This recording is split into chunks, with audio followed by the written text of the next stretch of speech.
They say every day is for the thief, one day for the owner of the house. But ICPC, the Anti-Corruption Commission, has reversed the role. It is now every day for the owner of the house. If you're involved in bribery, over-invoicing, or any shady deal, the day of reckoning has come. ICPC, the Anti-Corruption Commission, is watching you. If you're reported for any corrupt practice, you'll be investigated, prosecuted, and punished. Corruption is harmful to our nation. Join the campaign against it by reporting any corrupt practice to ICPC, the Anti-Corruption Commission. Let's we join hands with ICPC, make them better.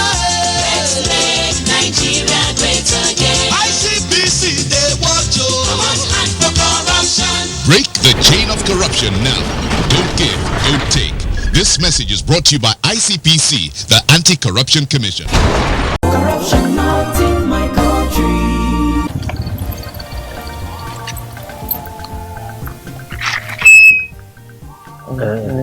Now, yeah. Yes, Oga. Okay. Where I go come find 300 naira change? I better try look for change now. Where you do business?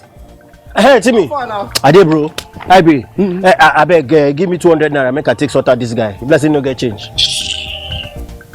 Take it, give us. I said 200. Give her 100 naira. Yeah. Okay, I agree to pay 200 naira. How much you think they carry people from that place we carry on the chair? Oga. Why they touch me? Now 100 naira. He agreed to pay. Because that was what you said was the fair. Why you not go pay you? Why you they extort your customer? You see this corruption. What would they hear for news? They see for people everywhere. Now be this. This is corruption. Not in our country. Stop corruption now. The World Health Organization has declared the coronavirus disease COVID-19 a global pandemic.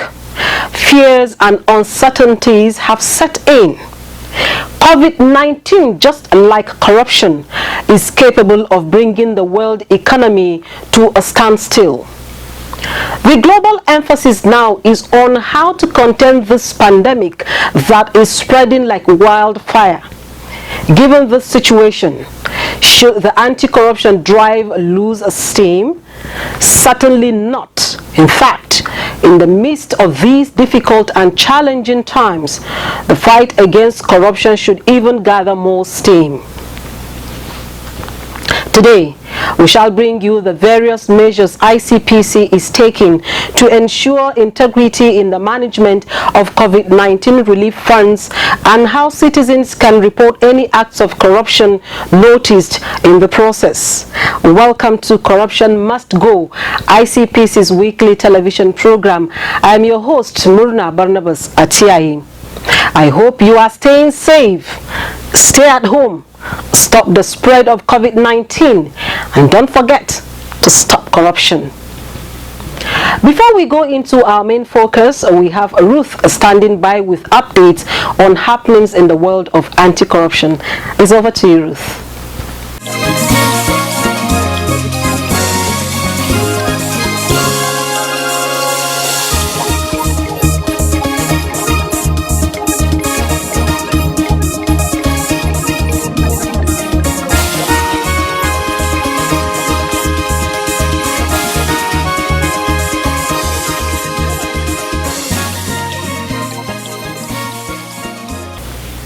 Thank you, Murna.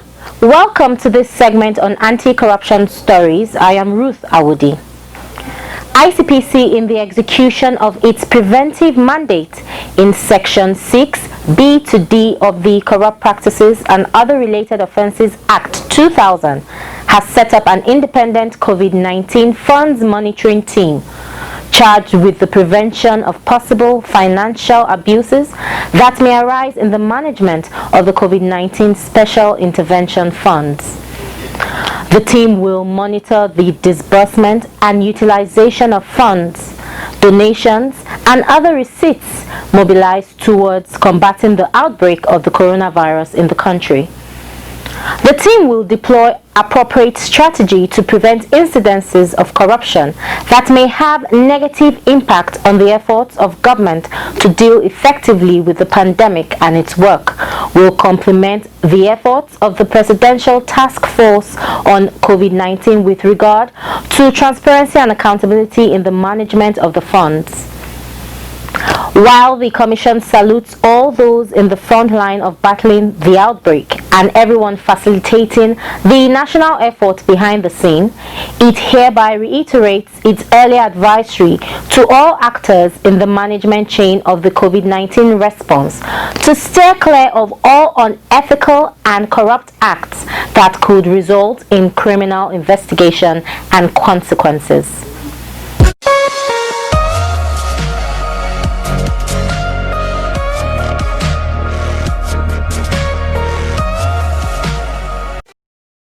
A federal high court sitting in Abuja has quashed the claim by the suspended chairman of the Special Presidential Investigation Panel for Recovery of Public Property (SPIP), Mr. Ekoy Obonobla, that ICPC does not have the powers to investigate the allegation of certificate forgery leveled against him by the Commission.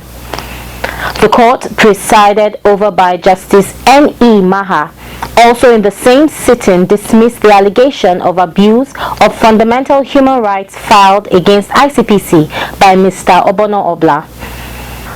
The erstwhile SPIP chairman was arrested by ICPC operatives in March 2020 after being declared wanted in October last year by the Commission for repeatedly failing to honor invitations sent to him. ICPC, while investigating allegations of abuse of office, certificate forgery and fraud amongst others, had wanted Obonobla to appear before it to clear his name. He, however, spurned the invitations, which prompted his arrest and subsequent detention in the Commission's facilities before being released on bail. The former SPIP boss then approached the court seeking redress in a case of an alleged breach of his fundamental human rights to dignity of human person and personal liberty resulting from being declared wanted by ICPC. He also sought the court's powers to declare that ICPC lacked the powers to investigate him over allegation of certificate forgery. However, the court held that Obonobla, in his plea, failed to show how his right was breached or about to be breached following the invitations by ICPC and consequently dismissed the case. Justice Maha also struck out his claim that the Commission lacked powers to investigate allegations of certificate forgery for being incompetent. That will be all on this segment. Corruption Must Go continues with Murna. Stay safe and stay with us.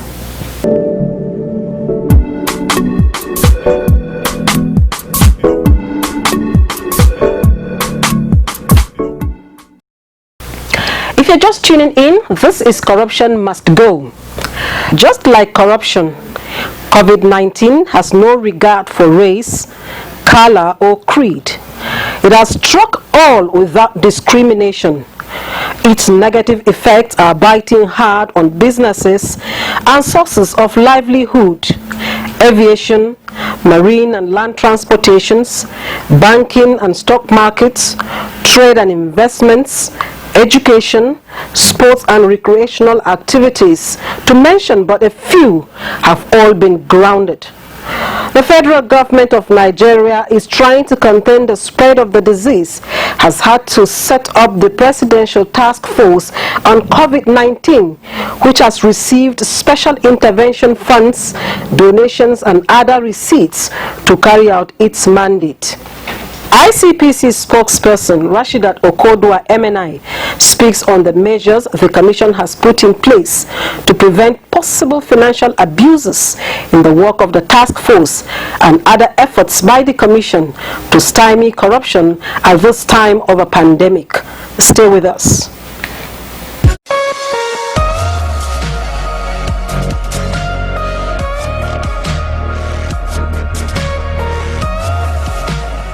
How is ICPC intending to prevent corruption in the management of the COVID-19 relief funds?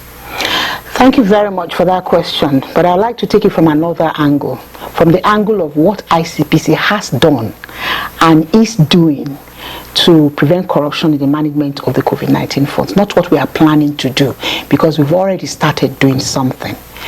When the Presidential Task Force was inaugurated sometime in, I think, March or thereabouts, ICPC came out with an advisory, in the public domain, advisory, I think about the 31st of March. We had the advisory, in the major newspapers, advising or sounding a note of caution to all those who will be involved in the COVID-19 response, to be careful, for them to be wary of the pitfalls that might be in doing something of an emergency nature. We know that this situation is a global emergency, and it requires that a lot of things be done in a very, very brisk manner, no time wasted, so many things to be done. And in that rush, you might find people inadvertently doing things they shouldn't be doing. So the ICPC advisory was to the effect that let the players, those who are handling this matter, let them not be blind or blindsided by the emergency to the need to keep to rules and regulations, because afterwards those processes they undertook will be examined afterwards. So we sent out the advisory. Well, after we sent out the advisory, ICPC set up its own independent monitoring team and also went public with this information. I think that information went out about the 9th of April to say ICPC has set up a team to work in collaboration with the Presidential Task Force to ensure transparency and accountability in all of the processes they're going to be involved in. Then the PTF, the Presidential Task Force, at their own invitation, their own request, they requested for guidelines from ICPC to sort of point them in the right direction as to what they should do or not do, so that they don't do the wrong things. And ICPC also, responded. We produced a set of guidelines, recommendations to the PTF on how to proceed with certain aspects of the relief of the response initiative. So three things in a nutshell that we have done: the advisory, the team, and the guidelines that we have produced. So following from those three things, there are ongoing processes now. That's why I said ICPC is doing certain things. The way our intervention is structured right now, we are not on a daily hands-on engagement with the team, as it were. Strategically, we have chosen to engage from an observational point of view, that we would observe processes that they are handling, but will not interfere with the processes, particularly procurement processes.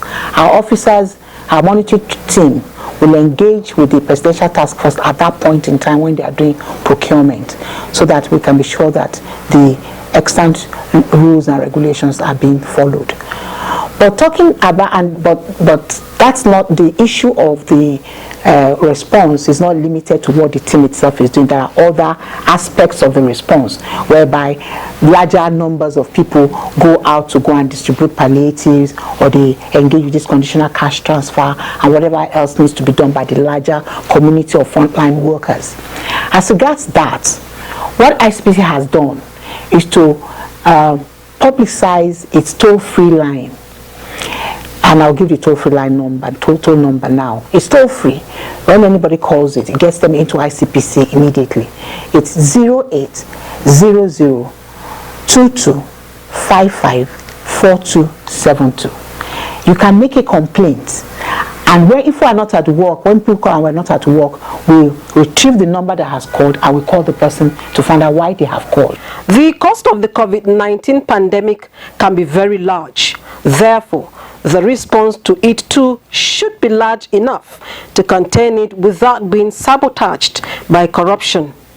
It is in this light that ICPC, in performing its public education and enlightenment duty as enshrined in Section 6 E to F of its enabling law design various anti-corruption messages on the need to ensure prudence and probity in the management of COVID-19 relief funds and how to report infractions to the Commission.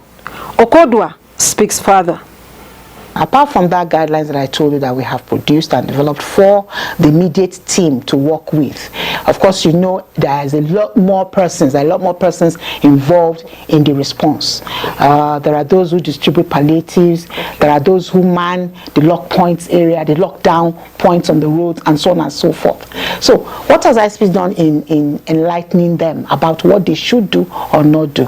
ICPC, since this whole COVID-19 issue, came on ground, early in March, ICPC had sent out a kind of an infographic on its Twitter handle, telling people to be wary of corruption, issue of the COVID-19 response, telling them don't take bribes, don't take and all that. And beyond that, beyond the social media handles, ICPC has done jingles, in collaboration with the Nigerian Television Authority.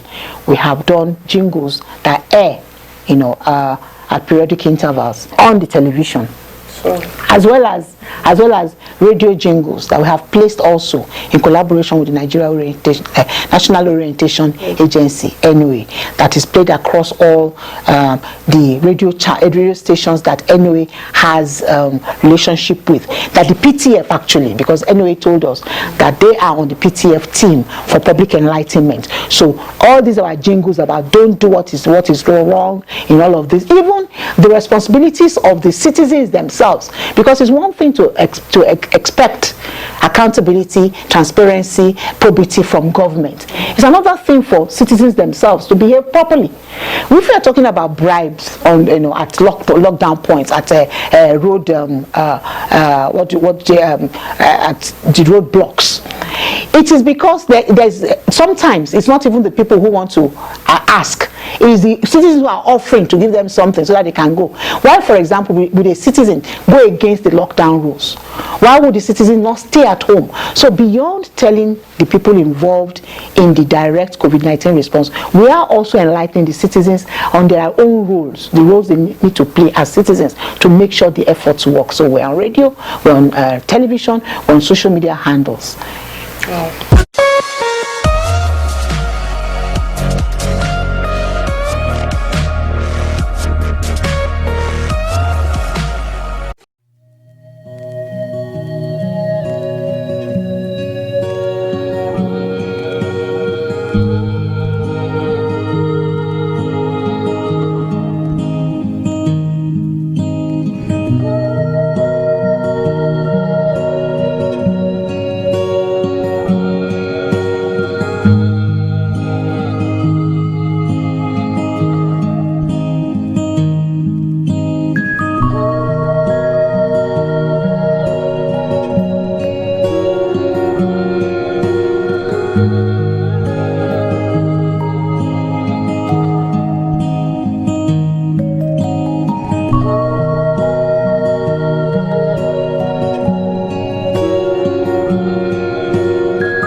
Corruption not in my country. This CV is for Eugenia here. She's here for the vacancy. See to the CV and she got the job. Could you please wait for me at the reception? But sir. Yes? She studied physical and health education. Yes? We already shortlisted 3 qualified candidates for the job. They all studied accounting. With all due respect, sir, we need qualified people in the accounts department. People who are good with figures. How do you know that she does not understand what figures are? But why do we need a square peg in a round hole? What is important here is to fill in the vacancy. Anyhow, I will take. I can't be a part of this. That is a language of corruption. And corruption, not in my country. Corruption not in my country. If we follow the safety measures as prescribed by health experts and government regulations, we shall overcome COVID-19. So too, if we follow due process and other financial regulations, we shall conquer corruption. That's our package on this week's edition. Stay safe, stop the spread of COVID-19, and don't forget to stop corruption. Bye for now.